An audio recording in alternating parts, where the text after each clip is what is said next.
आज इसीलिए इस यात्रा के माध्यम से मेरी मांग है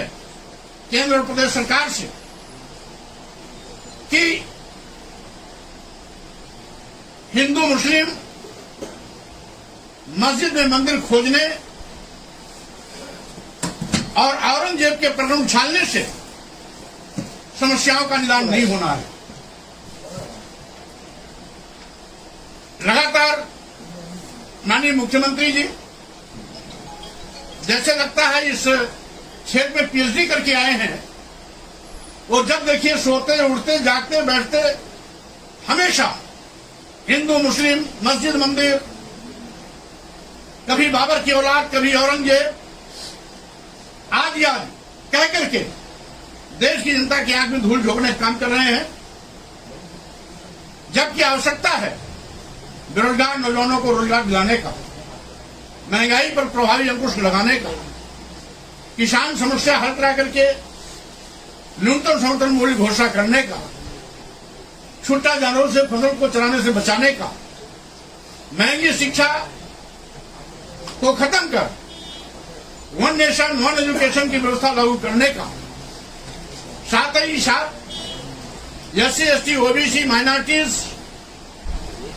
मुस्लिम समाज पर हो रहे धर्म और जाति दुर्भावना से ग्रसित होकर जुर्म जाति अत्याचार पर प्रभावी अंकुश लगाने का, आरक्षण व्यवस्था को 100% अनुपालन करने का और साथ ही साथ जो सरकार कहती है सबका साथ सबका विकास, तो सबका साथ अगर लेना है तो जातवार जनगणना कराना आवश्यक है। जातवार जनगणना सभी का करा करके आबादी के अनुपात में सबको आरक्षण दे दें, जिससे कि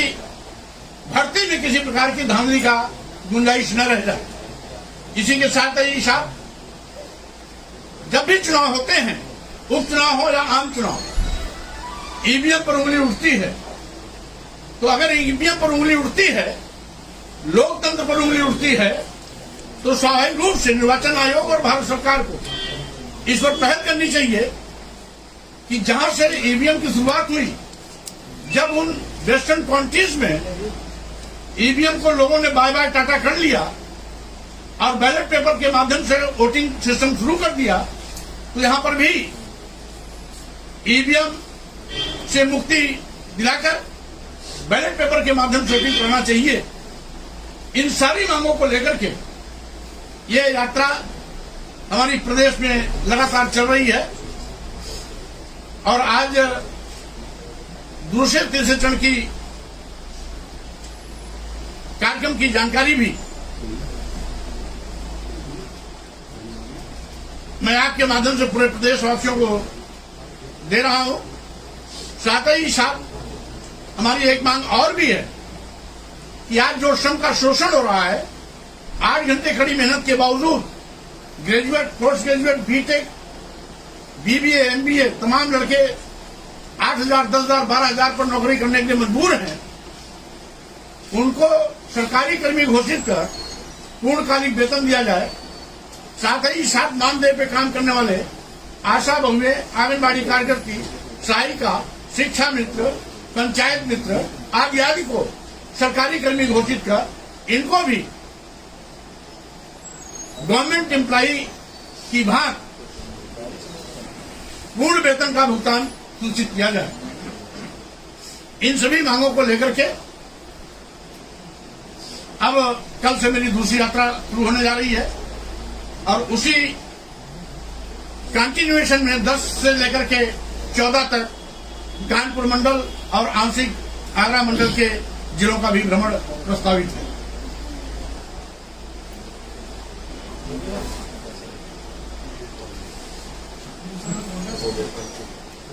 दूसरे चरण की शुरुआत कल बस्ती जनपद से शुरू होगा, उसके बाद फरियाबाद, फिर सिद्धार्थनगर, फिर महाराजगंज और उसी क्रम में पूर्व निर्धारित कार्यक्रम के कारण मैंने 2 दिन के दौरे में गैप किया है। फिर 7 तारीख से गोरखपुर, देवरिया, गौरी बाजार, हाटा होते हुए कुशीनगर, और 8-9 में कुशीनगर के सभी जिले विधानसभाओं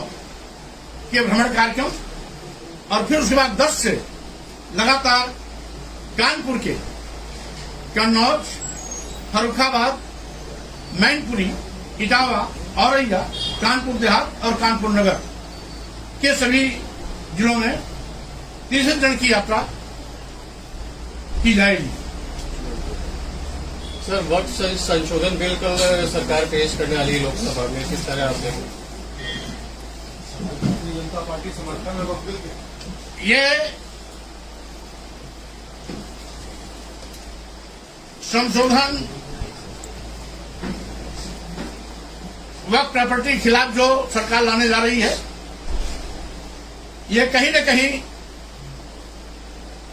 सरकार का दुराग्रहपूर्ण निर्णय है। अभी तक जिस तरीके से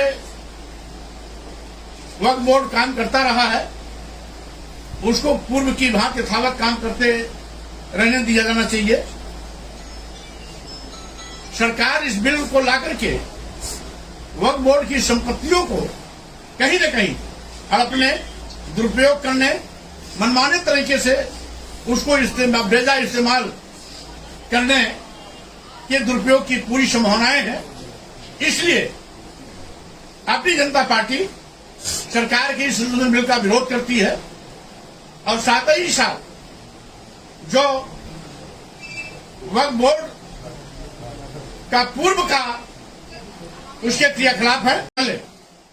प्रतापगढ़ में एक दलित बेटी जो नर्स के रूप में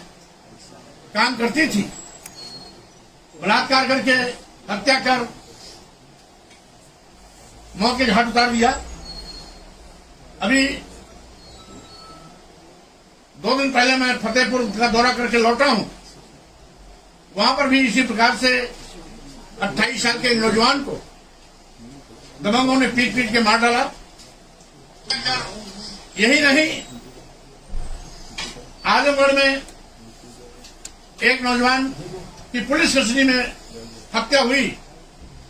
और घटना